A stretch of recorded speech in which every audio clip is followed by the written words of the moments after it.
12th முடிச்சிட்டோம்ல, செம்ம ஜாலியா இருக்கும். எலக்ட்ரோஸ்டாட்டிக்ஸ். ஓகே, இந்த லெசன்ல நீங்க நல்லா கத்துக்க போறது சார்ஜஸ பத்தி சூப்பரா கத்துக்க போறீங்க. ரைட்டா? சார்ஜ் என்ன சார் அது? எலக்ட்ரோஸ்டாட்டிக்ஸ். ஸ்டாட்டிக்ஸ் அப்படின்னா ஸ்டேபிள், ஸ்டாட்டிக் அப்படின்னா ஸ்டேபிள். கரெக்ட்.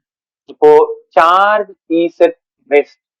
ரெஸ்ட்ல இருக்கக்கூடிய சார்ஜஸ பத்தி படிக்கக்கூடிய இந்த டாபிக்கோட பேரு தான் எலக்ட்ரோஸ்டாட்டிக்ஸ். ஸ்டாட்டிக்ஸ்னா இஸ் அட் ரெஸ்ட், மோஷன் அப்படின்னா நகர்வு. ரெஸ்ட்ல இருக்கக்கூடிய சார்ஜஸ பத்தி படிச்சா அது எலக்ட்ரோஸ்டாட்டிக்ஸ். மூவிங்ல இருக்கக்கூடிய சார்ஜஸ பத்தி படிச்சா அது கரண்ட் எலக்ட்ரிசிட்டி. மூவிங்ல இருக்கக்கூடிய சார்ஜஸால மேக்னெட்டிக் ஃபீல்டு வந்தா அது third lesson, magnetic effects of current. மேக்னெட்டை வச்சு படிக்கும் பொழுது பார் மேக்னெட் உள்ள வந்தா அது ஃபோர்த் லெசன். ஸோ இது ரெண்டும் சேர்ந்ததுன்னா எலக்ட்ரோ மேக்னெட்டிக் வேவ்ஸ். எல்லாமே கண்டினியூட்டி. ஏன் பிசிக்ஸ்ல ஒரு லெசனை விட்டுட்டு வேற கெமிஸ்ட்ரி பயாலஜி படிக்க முடியல அப்படின்னா, நீ எஸ்ஐ யூனிட் தான் 30வது லெசன் வரைக்கும் அப்படியே டிராவல் ஆக முடியும். அப்படியே ஆனா ஒன்னா படிக்கிற மாதிரிதான். நடுவுல ஈனா விட்டுட்டு ஈனா விட்டு ஊனா படிக்க முடியாது. கரெக்டா?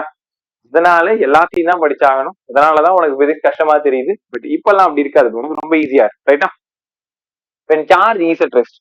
ஃபார்முலா நம்பர் 1 நான் வளவலன் இதையெல்லாம் சொல்லல. Quantization of charge. இதுல என்னங்க சார் சம் கேட்பாங்க? Quantization of charge.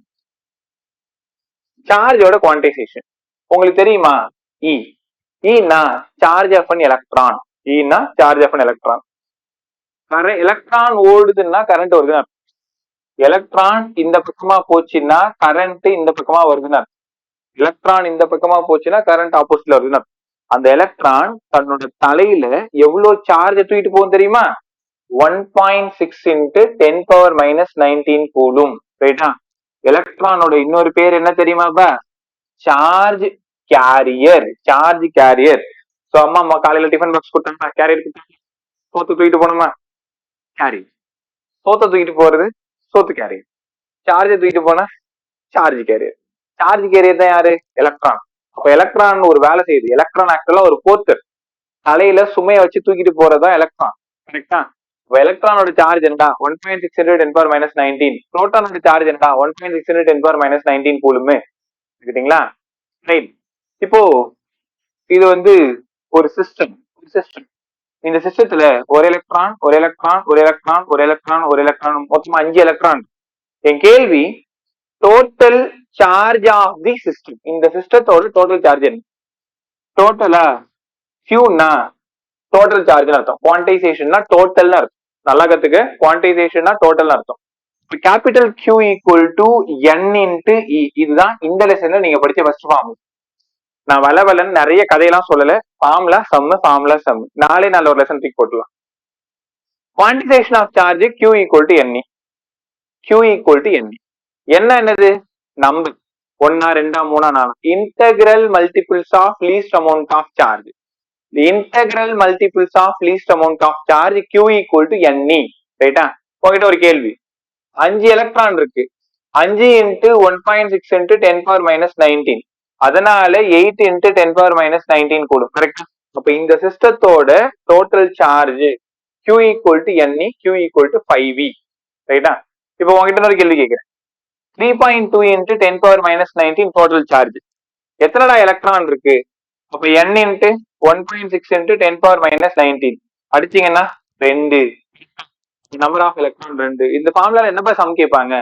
Q கொடுத்துட்டு N கேட்பாங்க, N கொடுத்துட்டு Q கேட்பாங்க. E கேட்க மாட்டாங்க. ஏன் E கேட்க மாட்டாங்கன்னா E கான்ஸ்டன்ட். கரெக்டா? அப்போ integral multiples of least amount of charge. இந்த கேள்விக்கு பதில் சொல்லுங்க. 4.5 into 10⁻⁻19. இந்த மாதிரி ஒரு சார்ஜ் இருக்க முடியுமா?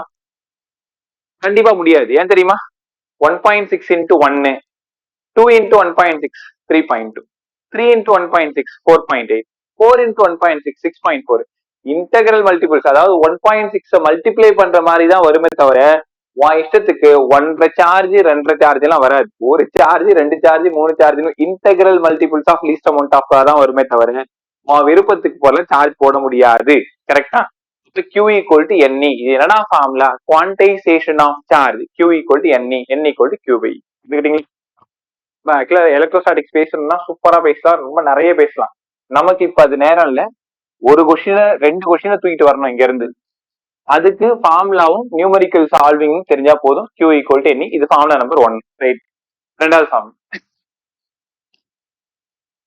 ஒரு சார்ஜ் Q1, இன்னொரு charge Q2. When two charges are separated by a small distance, or when two charges, ரெண்டு charge, maybe positive maybe negative, maybe positive negative, negative positive, என்ன வேணாலும் இருக்கலாம். When two charges are separated by a small distance, or force between the charges is directly proportional to product of their charges. இந்த force இவங்க ரெண்டு பேருக்கும் directly proportional இருக்கும். F is proportional to Q1 and Q2. F is proportional to 1 by R square. Inversely proportional to square of the distance. நல்லா சொல்லுங்க, what is coulombs law? இந்த டாபிக்கோட பேரு coulombs law. செகண்ட் டாபிக் எழுதிக்கோங்க. coulombs law என்னடா சொல்லுங்க?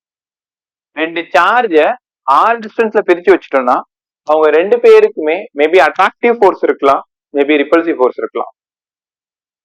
The force is directly proportional to product of their charges, inversely proportional to square of the distance. நல்லா கத்துக்கிட்டேவா, செம்மையா இருக்கும் பாருங்க. இப்போ F is proportional to Q1 Q2 by R square. F equal to some constant Q1 Q2 by R square. அந்த கான்ஸ்டன்டோட பேரு 1 by 4 pi epsilon. 1 by 4 pi epsilon. அப்ப force முழுசா எழுதுனீங்கன்னா 1 by 4 pi epsilon தான் Q1 Q2 by R square. Already இதை நீங்க படிச்சது. Force between the charges என்னடா formula? 1 by 4 pi epsilon தான் Q1 Q2 by R square. புரியுதுங்களா?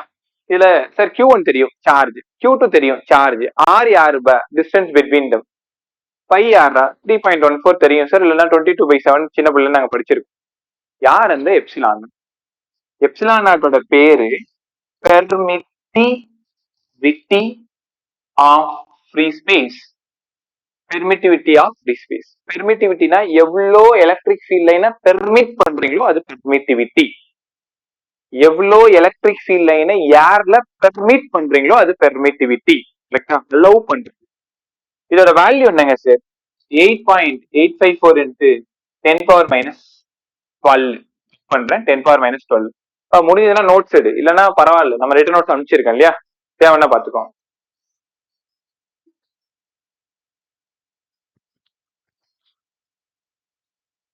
எப்சிலான்னா 8.854 into 10 power minus 12. உனக்கு டவுட், எங்களுக்கு யூனிட் தெரியலையே சார், என்னங்க சார் பண்றது? இந்த எப்சிலான் நாட்டை இங்க எடுத்துட்டு வந்து எஃப் கீழே எடுத்து வந்துடலாமா? இப்ப மேல போச்சுன்னா நியூட்டன் பவர் மைனஸ் 1, ஃபோர்ஸுக்கு மேல போச்சுன்னா newton power minus 1, coulomb coulomb coulomb square, distance metre square, மேல போச்சுன்னா மீட்டர் பவர் மைனஸ் 2. அவ்வளவுதானே? Newton power minus 1 metre power minus 2 coulomb square. அப்ப ஃபோர்ஸுக்கான formula 1 by 4 pi epsilon naught Q1 Q2 by R square. யார் அந்த epsilon not? Permit டைரக்டா கேட்கலாம். the value of epsilon naught கண்டிப்பா கேட்கலாம். ஏதோ சும்மா சின்ன கொஸ்டின் ஒண்ணே கேட்கலாம். நீ நினைக்கிற மாதிரி 45 கொஸ்டினும் கஷ்டமா கேட்டு உன்னை கஷ்டப்படுத்த மாட்டாங்க. ஏதோ ஒரு 25 கொஸ்டின் ரொம்ப ரொம்ப ஈஸியா இருக்கும், அது அப்படியே கடந்து போற கேள்வியா இருக்கும். ரைட்டா? 8.854 into 10 power minus 12 newton power minus 1 metre power minus 2 coulomb ஸ்கொயர்னு கவனமா கத்துக்கணும். கேட்டீங்களா? ரைட். முடிஞ்சதுன்னா நோட்ஸ் எடு, இல்ல கிளாஸ் நல்லா கவனி. எல்லாமே ரிட்டன் நோட்ஸ்ல அழகா எழுதியிருக்கேன், உனக்கு அதை அனுப்பிச்சும் இருக்கேன். கொஞ்சம் வேகமா போறதுனால ட்ரை பண்ணி போட்டு முடிஞ்சா நோட்ஸ் எழுதி, இல்லைன்னா அடுத்த கிளாஸ்ல இருந்து நோட்ஸ் பிரிண்ட் அவுட் எடுத்து பக்கத்துல ரெட் பண்ண வந்து வச்சுக்கோங்க. ரைட். இப்ப அடுத்த கேள்வி, அதே சார்ஜ், ரெண்டு சார்ஜ் ஏர்ல வச்சிருக்கேன். ஏர்ல வச்சிருக்கேன். இப்ப force F 1 by 4 pi epsilon naught Q1 Q2 by R square. அதே ரெண்டு சார்ஜ அதே டிஸ்டன்ஸ்ல ஒரு மீடியத்துல பிளேஸ் பண்றேன். Q1 Q2 ஒரு மீடியத்துல பிளேஸ் பண்றேன். இப்ப ஃபோர்ஸ் என்ன ஆயிடுது? Fm. நல்லா கத்துக்குங்க. ஏர்ல எவ்வளவு டிஸ்டன்ஸ்ல வச்சேனோ அதே டிஸ்டன்ஸ் தான் இங்கே வச்சிருக்கு. ஆனா இங்க ஏர்ல வச்சிருக்கேன், இங்க மீடியத்துல வச்சிருக்கு. அப்ப இங்க ஃபோர்ஸ் என்ன ஆகுது? Fm மாறிடுது. Fm ஈக்குவல் டு என்னடா ஃபார்முலா? 1 by 4 pi. ஏர்ல இருந்தா எப்சிலான் நாட், ஏமா மீடியத்துல இருந்தா epsilon Q1 Q2 by R square. கரெக்டா? 2 minutes வர 1/4 pi epsilon q1 q2 by r square. இப்போ அது என்னங்க சார் எப்சிலான்? அது என்னங்க sir epsilon naught? Permittivity of free space. Epsilon naught. Epsilon permittivity of medium. கரெக்டா? ஓகே. இப்போ ரெண்டுத்தையும் டிவைட் பண்ணுங்க. f by fm போட்டு பாருங்க. f by fm 1/4 pi epsilon not q1 q2 by r square q1 q2 by r square. இந்த epsilon மட்டும் போகாது, இங்க எப்சிலான் இருக்கும். அப்போ 1 by epsilon not 1 by epsilon not by 1 by epsilon மேல போயிடுச்சுன்னா எப்சிலான் பை எப்சிலான் நாட். கரெக்டா? நல்லா கத்துக்கிட்டீங்களா? என்ன பண்ணிருக்கேன்ட்டு q1 q2 by r square q1 q2 by r square f by fm epsilon by epsilon naught. இததான் என்னன்னு சொல்ல போறேன்னா எப்சிலான் ஆர். நல்லா கத்துக்கிட்டீங்களா? உங்க என்சிஆர்டில மேபி கேன்னு இருக்குன்னா ஸ்டேட் போர்ட் புக்ல எப்சிலான் ஆர் இருக்கும். அப்ப கேனாலும் எப்சிலான் ஆர்னு ஒண்ணுதான். ரைட்டா?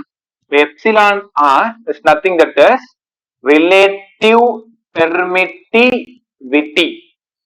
ரிலேட்டிவ் பெர்மிட்டிவிட்டி ஃபார் யாரு? எப்சிலான் ஆர் வந்து 1. For medium epsilon R greater than 1 இருக்கும். இந்த ஃபார்முலால இருந்து கண்டிப்பா சம் வரும். எப்சிலான் ஆர் கொடுத்துட்டு எஃப் கொடுத்துட்டு எஃப்எம் கேட்பாங்க. அப்ப இங்க இருந்து எஃப்எம் மட்டும் எனக்கு வேணும்னா எஃப் பை எப்சிலான் ஆரா? நல்லா பாருங்க, எஃப்எம் வேணும்னா எப்சிலான் ஆர் கீழே இறங்கிடுமா? அப்ப FM equal to F by epsilon R. உங்க புக்ல FM equal to F by கேன்னு இருக்கும். For medium K greater than 1னா எஃப்எம் குறைஞ்சிருமா? அப்போ இந்த லைன் ரொம்ப ரொம்ப இம்பார்ட்டன்ட் பாருங்க. எப்பவுமே ரெண்டு சார்ஜ் ஏர்ல இருக்கும்பொழுது ஃபோர்ஸ் 10 நியூட்டனா இருந்தா அதே சார்ஜ் மீடியத்துல வந்து அது 8 நியூட்டனாவும் 7 நியூட்டனா மாறிடும். அப்ப மீடியத்துல இருக்கும் பொழுது எப்பவுமே ஃபோர்ஸ் கம்மின்றது புரிஞ்சுக்கணும். when two charges placed in a medium, fm is always less than f. f be the force between the charges. fm force between the charges in medium. எப்பவுமே fm கம்மியா தான் இருக்கும், f அதிகமா இருக்கும். ரைட்டா? ஒரு சிம்பிள் ரிக்வெஸ்ட், எனக்கு ஒரு 5 minutes டைம் வேணும். அது வரைக்கும் படிச்சுட்டே இருக்கு. முடிஞ்சா 7 minutes மட்டும். வந்துற ஒரு சின்ன ரைட்டா? சாரி, உள்ளே இருங்க, ஒர்க் பண்ணிட்டே இருங்க. வந்துட்டேன்.